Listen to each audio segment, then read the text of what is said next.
Titre de vidéo très con, mais ça peut vraiment changer toutes tes journées. Bonjour et bienvenue, ici on parle exclusivement d'eau naturel, que ce soit pour ta peau, ta santé et tes cheveux. Combien de personnes estiment qu'ils dorment bien? Vraiment, pose-toi la question 2 secondes. Quand je dis bien dormir, c'est-à-dire que quand ton réveil sonne, tu n'as pas de difficulté à te lever. C'est facile pour toi. Aucune difficulté de bien commencer ta journée. On passe entre 25 et 27 ans de notre vie à dormir. Et durant notre sommeil, notre corps, il en profite pour se nettoyer et se régénérer. Chaque tranche de sommeil est reliée à un organe et à un processus aussi dans le cerveau. J'en suis sûre que ça t'est déjà arrivé de te réveiller parfois tout le temps à la même heure. Par exemple, tu te réveilles toutes les nuits à 3h30 du matin. Non, ce n'est pas un petit fantôme qui vient te réveiller, c'est qu'il y a un petit organe là qui dit « Help me ». Par exemple, entre 3h et 5h du matin, c'est les poumons. Entre 1h et 3h, c'est le foie. Et entre 5h et 7h, c'est le gros intestin. De toutes ces tranches horaires, ton corps, il en a vraiment besoin pour vraiment se régénérer et tout nettoyer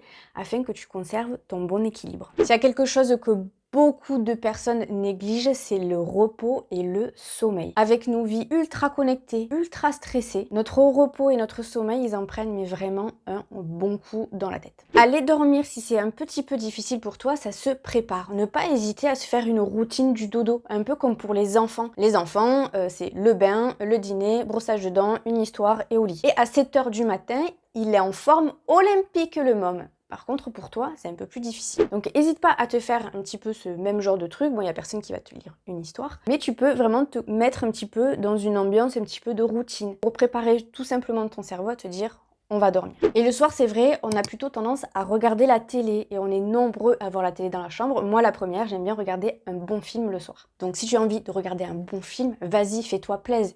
Mais après ton film, coupe ta télé. Et si tu peux, coupe ton téléphone en même temps. Ou tu le mets en silencieux ou en avion, enfin bref, de façon à ce que si tu reçois quelque chose, on ne te réveille pas. Et c'est le grand problème en fait des téléphones et de tout ce qui est ultra connecté, c'est-à-dire qu'il y a cette lumière bleue. Donc si déjà tu arrives à couper cette lumière bleue sur ton téléphone, ta tablette, ton PC, c'est plutôt bien parce qu'en fait cette lumière bleue, ce gros problème des lumières bleues, c'est que ça excite le cerveau. Ça le conditionne pas du tout pour être en mode repos. Au contraire, ça le surexcite tout le temps et ça le maintient dans une activité hyper élevée. Donc une fois que tu as terminé de regarder ton film, ta série, ton émission préférée, coupe ta télé et essaye de prendre un livre. Le livre, la lecture, il n'y a vraiment rien de mieux pour vraiment bien s'endormir parce que le cerveau va commencer à s'évader. Il va s'apaiser, il va un petit peu voyager. Donc voilà, le cerveau, tranquillement, il va s'apaiser et tu vas sentir que le sommeil va arriver. Mais lis vraiment ce que tu veux. Je t'ai dit un livre, mais ça peut être un magazine, ça peut être vraiment ce que tu veux, une lecture que tu aimes. Et de préférence, il est bien qu'une chambre soit ni trop chaude ni trop froide et qu'elle soit vraiment saine et sombre. Je vois d'ici des gros yeux, mais laisse tomber la neige. Moi, je peux pas aller me coucher sans regarder mon téléphone. Alors oui, je suis d'accord, ça peut être addictif et ça peut ressembler à un besoin, mais ça peut se réguler de façon progressive. On n'est pas obligé de dire, tiens, aujourd'hui à 10h30, c'est bon, j'arrête, et puis finalement on se dit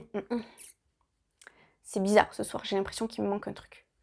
Tu peux le faire de manière progressive. Si tu vois 10h30, 22h30 sur ton téléphone là, tu te dis à 22h50, je coupe mon téléphone. Donc tu as le temps d'aller voir tout ce que tu as envie. Si tu as envie d'aller sur Facebook, sur Insta, sur YouTube, tu as le temps, tu vois, tu te mets un timer. La semaine d'après, tu peux te dire, tiens, c'est 22h30, à 22h45, je stoppe. Donc là, pareil, tu as le temps. Et après, tu coupes. Tu peux faire ça de manière très progressive. Si tu es une personne qui est très angoissée avant d'aller dormir, tu peux t'aider de plantes comme la verveine, la valériane, la passiflore. Ces petites plantes, on les connaît quand même un petit peu aussi, la fleur d'oranger, tout ça c'est assez apaisant, c'est assez accueillant pour le sommeil.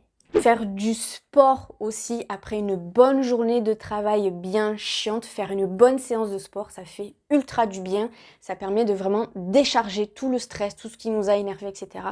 Une bonne séance de sport, il n'y a rien de mieux. Et ensuite aussi, tu peux t'aider d'exercices de respiration, comme la cohérence cardiaque. Je te l'explique vraiment en barre de description bien détaillée. La cohérence cardiaque, on a des résultats, mais vraiment spectaculaires, presque j'ai envie de dire. Si c'est vraiment fait de manière très assidue, au bout de quelques jours, vraiment, tu as remarqué que ton stress, ton anxiété diminue fortement. On évite aussi de manger un peu trop lourd le soir, tout ce qui est un petit peu menu de saison. Là, ce moment, tout ce qui est raclette, tartiflette, tout ce qui est bien gras avec beaucoup de fromage, ce qui est super bon, eh ben on évite en fait. Tu peux le faire de temps en temps si tu veux avec tes potes, se faire une bonne bouffe, ok. Mais tous les jours de la semaine, c'est plutôt à éviter. Et pareil pour tout ce qui est boisson excitante, vers 4 heures, grand max, il faut arrêter tout ce qui est café et boisson énergisante. Ça va déjà un petit peu calmer les choses. Et quand il fait beau, grand soleil dehors, essaye de t'y poser 10-15 minutes. Ça régule en fait l'hormone du sommeil qui est la mélatonine, le système jour-nuit. J'espère qu'avec tout ça, tu vas super bien dormir cette nuit. Si tu as des questions, n'hésite pas en commentaire ou sur mon compte Instagram qui est juste là. Sur ce, je te dis à la prochaine. Ciao!